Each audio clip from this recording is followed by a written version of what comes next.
Right guys, welcome to a new video, and in today's video we're going to be talking about how to stay lean 365 days a year. Is it possible?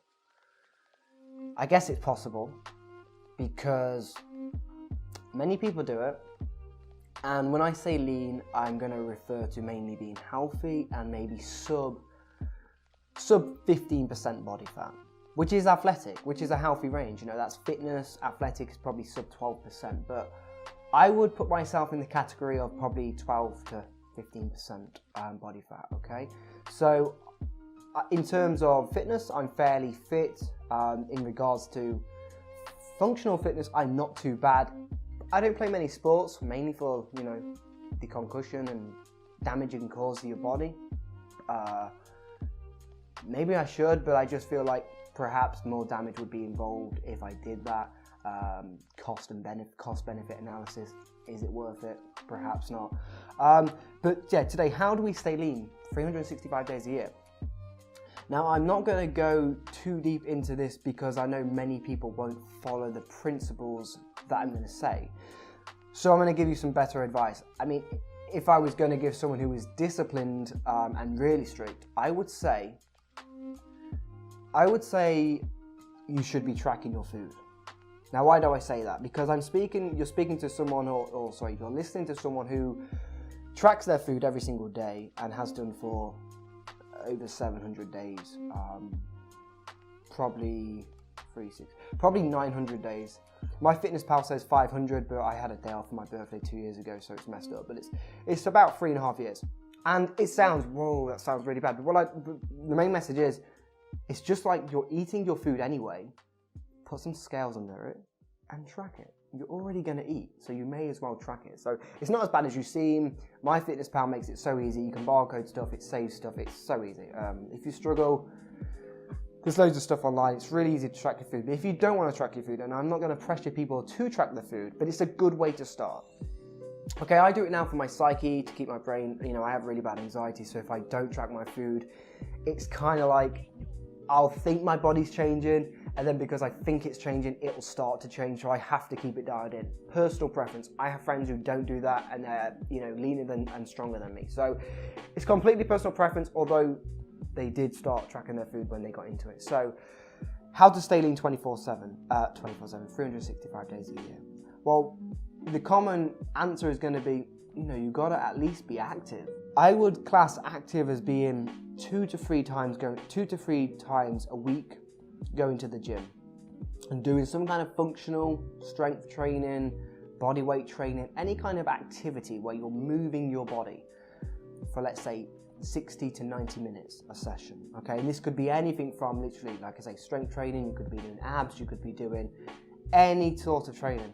Okay, apologies guys, I just got interrupted by my friend, which is strange because I was just talking about him, so that is very strange. He told me to say, like I say, he doesn't track his food now, but he says it's there if he ever goes back to it. He knows it's so dialed in. But a piece of advice from him would be, at least maybe start on it, and then once you understand that an apple has 80 calories, you know, chicken has 30 grams of protein per 100 grams, rice is, you know, 70 grams of carbs per 100 grams, a banana's 20 grams of sugar, carbs. Like, as soon as you start to understand the macros, I could argue you don't need to track it, but this is getting beside the point. I really want to just kind of get the point across, saying that to be lean 365, okay, days a year it's a couple things. I mean, yes, there's discipline, yes, there's motivation, yes, there's being active, yes, there's eating healthy food, yes, there's limiting alcohol, maybe no alcohol, yes, there's limiting drugs or having no drugs. All these things we know, we just need to, like, have them ingrained in our head. And I guess I've listened to so much audio of, like, people, motivational speakers. I mean, I've listened to way over 100 books, and not to be a person who puts books onto people, but I mean, you just learn from people, like osmosis. You learn from being with people, but you also learn from, you know, what does Warren Buffett say? you know, anyone can learn from their own mistakes, but isn't it better to learn from other people's mistakes? Would you rather lose your whole life's savings or watch someone else lose their whole life savings and think, I should probably not do that? Like if you go out in the road and you watch someone gets run over, we already know not to go into a car because of the danger. So somewhere along the road, we learned not to do that. Maybe inherently ingrained in us from evolution, but we learn from what not to do from other people, okay? And from other people, be that in person or through book, through audio, through anything. But I'm going to give some practical advice. Like I say, go to the gym 2 to 3 times a week, okay? You can limit the gym time as long as the diet's in check.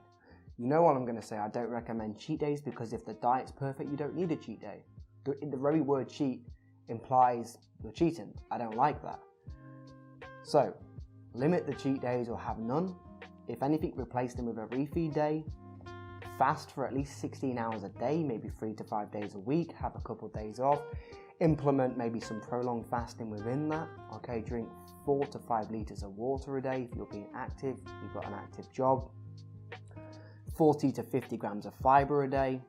Okay, 0.7 grams of protein per pound of body weight. Okay, per day. Fats, your carbohydrates, I would have no more than 250 grams a day, being the highest, and the lowest 100 to 150 depending on weight. This is why my custom-made meal plans are so essential to people, because they give the ranges specifically to that person. So it's okay for me to say 100 grams of carbs to 300 grams of carbs. Well, that's good, but there's a variance between that. There's a 200 gram variance there. So 100 to 300, well, what one do we choose? And I can't say everyone should eat 150 grams of carbs a day, because I know people who eat 500 grams of carbs a day, and I know people who eat 50 grams of carbs a day. So who's right, who's wrong? But this is why it's probably essential for you to have a meal plan to follow, or some nutritional baseline or guidelines to follow, a training program to follow. I feel like I haven't really given this into like a concrete advice, but there is some nuggets within this video, and if you take them and apply them, I feel like you will have some benefit from them. Like I say, if you have any questions, you'd like to delve into this into more, please email me or please contact me on Instagram. My Instagram name is CallumParker_97. Message me on there. My website will be below. If you have any questions, please ask me. I do like to interact with people. I want more questions to answer. And if you've liked this video, please give it a thumbs up. It shows me that people are looking at this video and appreciating what I'm putting out. And also, if you haven't subscribed, please subscribe to the channel. I know a lot of people push this onto people, but it's a way of basically showing the support, and then you get to see my upcoming videos. And it's like I say, it's a way of sharing, it's a way of giving back, it's a way of like building a community of like-minded people, which is awesome. So that's going to be the end of this video, guys. I hope you appreciate this video, and I will see you all in the next video.